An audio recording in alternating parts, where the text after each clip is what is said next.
নদী হোক বা সাগর হোক, নৌকা আমাদের এটা পার করতে সাহায্য করে। এই নৌকা কখনো কখনো ডুবেও যায়।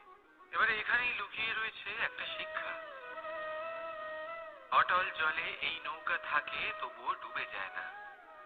এটা তখন ডুবে যায় যখন সেই জল নৌকায় প্রবেশ করতে থাকে। যখন জলের স্তর আস্তে আস্তে নৌকায় বেড়ে যায়, তখন নৌকা ডুবে যায়। এবার এটা আমাদের সাথেও হয়। বাইরের সমস্ত সমস্যা, সমস্ত বিপদ, সমস্ত সংকট, সমস্ত দুঃখ, এই সব আমাদের ততক্ষণ ভাঙতে পারে না যতক্ষণ না আমরা এদের আমাদের অন্তরে প্রবেশ করতে দিই। একবার এরা প্রবেশ করে গেলে আমরা ভেঙে গড়িয়ে যাব, ডুবে যাব।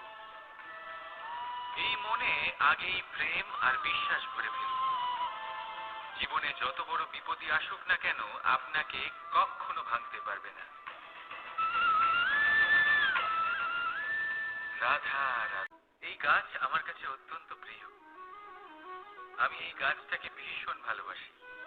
এবার ভাবুন, এই ভালোবাসায় আমি ওকে দিনে যদি 6 বার জল দিই, তাহলে কি ওর বিকাশ ঠিক করে হবে?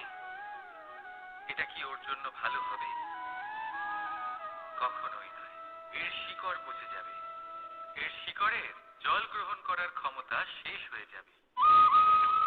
তাহলে কি করা দরকার? দরকার হলো একে সঠিক মাত্রায় জল দেওয়া। দরকার হলো সঠিক সময় অন্তর তাকে জল দেওয়া।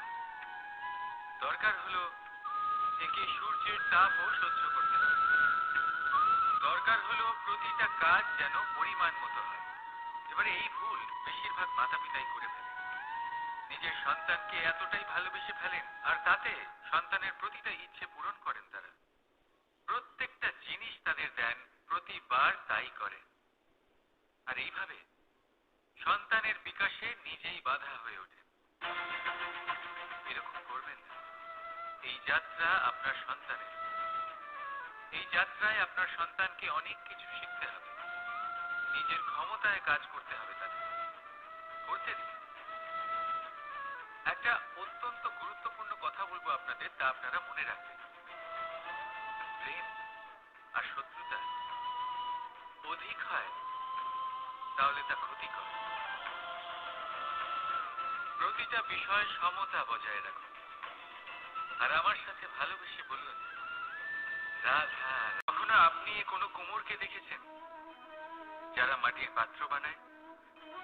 প্রথমে সে ভিজে মাটি মাখে, তারপর তাকে গড়ে, তারপর তাকে চাকায় দিয়ে সঠিক আকার দেয়। যদি আকার ঠিক না হয়, তা তক্ষুনি ঠিক করে দেয়। কারণ সে এটা জানে যে একবার এটা আগুনের তাপে দিয়ে দিলে, একবার এটা শুকিয়ে গেলে, তারপরে এর আকার কখনোই বদলানো যায় না। এখানে লুকিয়ে আছে একটা শিক্ষা। সমস্ত মাতা পিতার জন্য একটা শিক্ষা। মাতা পিতাও তো এরকমই হন। তাদের নিজেদের সন্তানকে সঠিক সময় মতো শ্রেষ্ঠ শিক্ষা দেওয়া উচিত।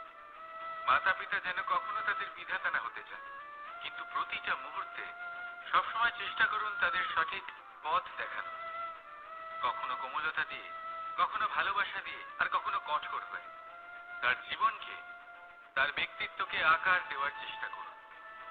কারণ যেমন মাটি একবার শুকিয়ে গেলে তারপর সেই পাত্রের আকার বদলানো যায় না, ঠিক সেইভাবেই আয়ুর বৃদ্ধির সাথে সন্তানের শিক্ষা কখনোই বদলানো যায় না। তা মনে রাখবেন। রাধা রাধা। ঈশ্বর লতা পাতাকে দাঁড়িয়ে থাকার শক্তি দেননি। ঈশ্বর এই শক্তি দিয়েছেন বৃক্ষকে।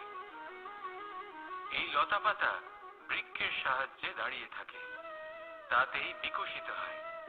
এবার এই লতা পাতা 2 ধরনের হয়। প্রথম সে যে এই বৃক্ষতে বিকশিত হয়, ফুল ফুটিয়ে তোলে, নিজেকেও সুন্দর বানায়, বৃক্ষকেও সুন্দর বানিয়ে তোলে। দ্বিতীয় সে যে বৃক্ষকে পুরোপুরি শুকিয়ে দেয়, তার প্রাণ শক্তি তার থেকে কেড়ে নেয়, আর শেষে নিজেও ধ্বংস হয়ে যায়। তাই মনে রাখবেন, যে ব্যক্তি সবসময় আপনার সাথে থাকে, সবসময় আপনার সম্বল হয়ে থাকে, সবসময় সে আপনাকে সাহায্য করে, আর যদি আপনি তার সাথে ছলনা করেন, আপনার অন্ত নিশ্চিত। এরকম কখনো করবেন না। সেই ব্যক্তিকে ভালোবাসা দিন, সম্মান দিন, আর আমার সাথে প্রসন্ন হয়ে বলুন, রাধা রাধা।